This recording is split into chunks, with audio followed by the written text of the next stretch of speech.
I had a question earlier that I sort of threw aside because I felt like I found the answer, but now you kind of just like reminded me of it. And I often find myself wanting to help or please or educate someone or inspire someone who doesn't want that from me.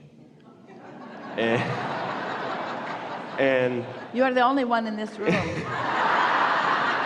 well, I'm sure my family can agree with this. I can be kind of a smart ass sometimes, and I feel like my intentions are always pretty good, but sometimes it ends up people resent me, and I feel like it's because I'm trying to do it from a place of I'm not in alignment.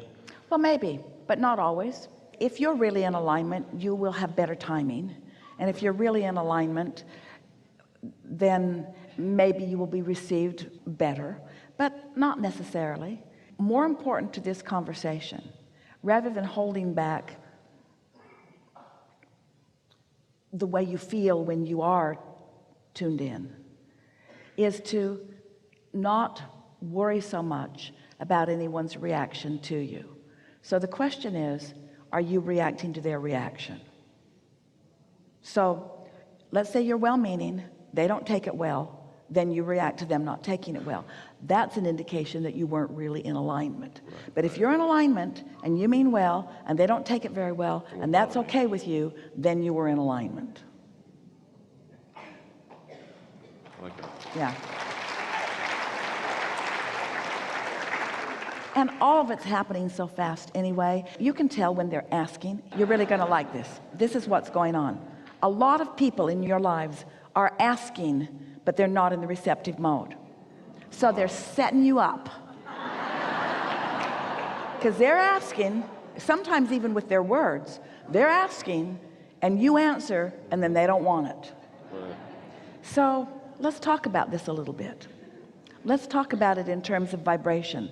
Let's talk about it in terms of electricity or even electrical circuit.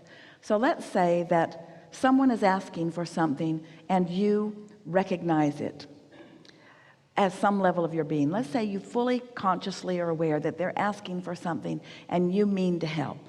So you offer your help, maybe in the form of words, maybe in the form of resources. Let's say someone really needs something, so you're offering it to them, but they aren't really receiving it from a place of feeling worthy. They're receiving it from a place of feeling maybe entitled, or maybe Entitled to the help.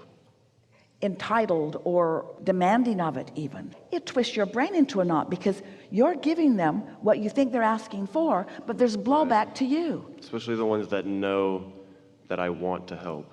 That's the most confusing ones. Well, here's what it's about. So what's that blowback about? If you offer current to a circuit that's not open, you will cause a sort of electrical explosion. The circuit needs to be open. This is a new and good conversation to have, isn't it? They seem to be asking and you want to give, and then there's blowback from it because they weren't really in the receiving mode. So how can you survive such a thing? How can you respond to their asking? You know, we want you to know almost everybody that's asking for something is not in the receptive mode, because step one is step one and step three is step three. Exactly. And so they're asking and you are, here I come to save the day.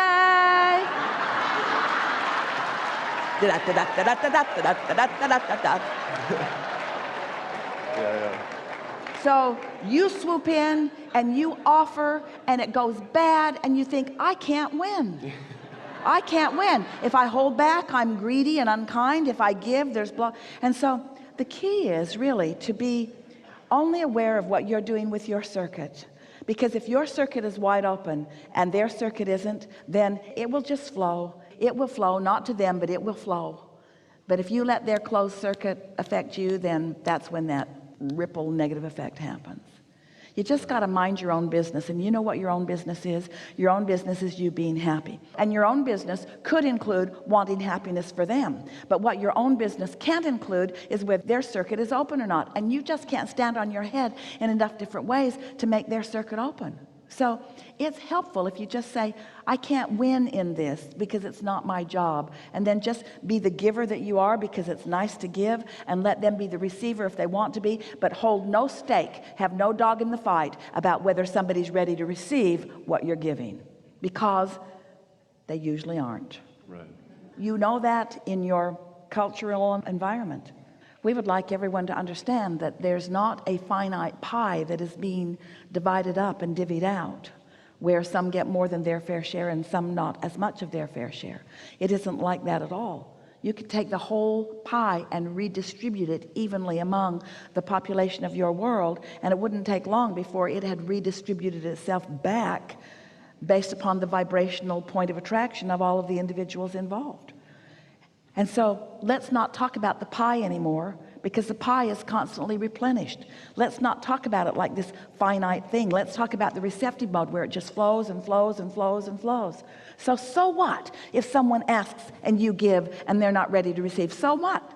There's more coming, more coming, more coming, more asking, more. There's plenty of others to interact with. You must have no stake in someone else's receptiveness. It'll drive you mad, because you can't control how they think. You can't control what they think. You can't control when they think. You cannot control the vibration of any other, only your own, only yourself. And I often find myself sort of like, because when those people inevitably end up sort of resenting me for that, I often try too hard to make amends. Go a little further in that. Resenting you for what?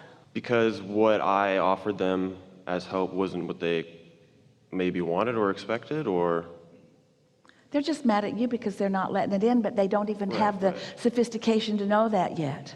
It's like Jerry would say, don't be mad at me, and Esther would say, I'm not mad at you, I'm just mad, and you're here.